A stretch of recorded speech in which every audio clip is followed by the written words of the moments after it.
കേരളയാത്രയ്ക്ക് മുന്നോടിയായി പത്രങ്ങളിൽ എഴുതിയ ലേഖനത്തിൽ സർക്കാരിനെയും ആഭ്യന്തര വകുപ്പിനെയും കെ.പി.സി.സി പ്രസിഡന്റ് രമേശ് ചെന്നിത്തല വിമർശിച്ചു. ഇതോടെ രമേശ് മന്ത്രിസഭയിലേക്ക് വരുമെന്ന അഭ്യൂഹം ശക്തമായി. പക്ഷേ കേരളയാത്രയിലുടനീളം മന്ത്രിസഭയിലേക്കില്ലെന്ന നിലപാട് രമേശ് ആവർത്തിച്ചു. അങ്ങനെ മന്ത്രിസ്ഥാനത്തിന് പിന്നാലെ പാഞ്ഞു നടക്കുന്ന ഒരാളല്ല ഞാൻ.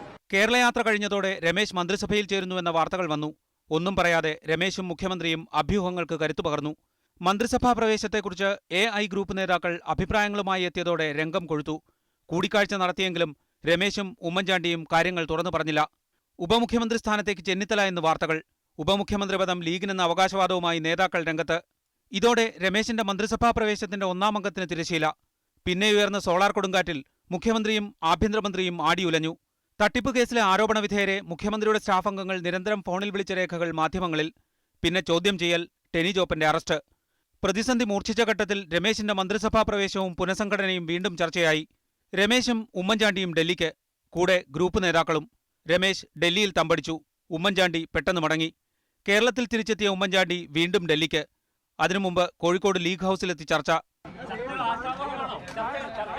പിന്നാലെ ഉപമുഖ്യമന്ത്രി പദമുണ്ടെങ്കിൽ അത് ലീഗിനെന്ന പ്രസ്താവനയുമായി E.T. മുഹമ്മദ് ബഷീർ വീണ്ടും രംഗത്ത്. ഉപമുഖ്യമന്ത്രി സ്ഥാനം ലീഗിന് വേണമെന്ന നിലപാടിൽ ലീഗ് ഉറച്ചു നിൽക്കുന്നു. അതേന്ന് ലീഗിന്റേതാണെന്ന് നേരത്തെ പറഞ്ഞിട്ടുള്ള കാര്യമാണല്ലോ. ഡൽഹിയിൽ രമേശും ഉമ്മൻചാണ്ടിയും ഓടിപ്പാഞ്ഞു.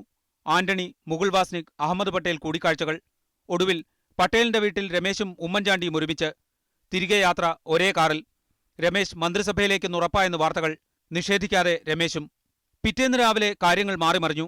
ഉപമുഖ്യമന്ത്രി പദം വിട്ടുനൽകില്ലെന്ന് ലീഗ് പറഞ്ഞതായി വാർത്തകൾ. ചെന്നിത്തലയ്ക്ക് ആഭ്യന്തരം നൽകില്ലെന്നതിൽ ഉമ്മൻചാണ്ടിയും A ഗ്രൂപ്പും ഉറച്ചുനിന്നു. വെറുമൊരു മന്ത്രിയായി മന്ത്രിസഭയിലേക്ക് വരുന്നത് അപമാനമെന്ന് രമേശ് സോണിയയെ അറിയിച്ചു. തുടർന്ന് പറഞ്ഞത് ഇങ്ങനെ: ഞാൻ KPCC പ്രസിഡന്റായി തുടരുന്നതാണ്. ഉമ്മൻചാണ്ടി മന്ത്രിസഭയിലേക്ക് ഞാൻ ഉണ്ടാകില്ല. രമേശ് പറഞ്ഞതിൽ ഉമ്മൻചാണ്ടിക്ക് അതൃപ്തിയുണ്ടായിരുന്നു. ഇന്ന് രാവിലെ വീണ്ടും കൂടിക്കാഴ്ചകൾ. ഒടുവിൽ ഉമ്മൻചാണ്ടി തന്നെ എല്ലാറ്റിനും വിരാമമിട്ടു. പാർട്ടിയിലും ഗവൺമെന്റിലും പാർലമെന്റ് ഇലക്ഷൻ വരെ മാറ്റങ്ങളൊന്നും വേണ്ട. News desk, media 1.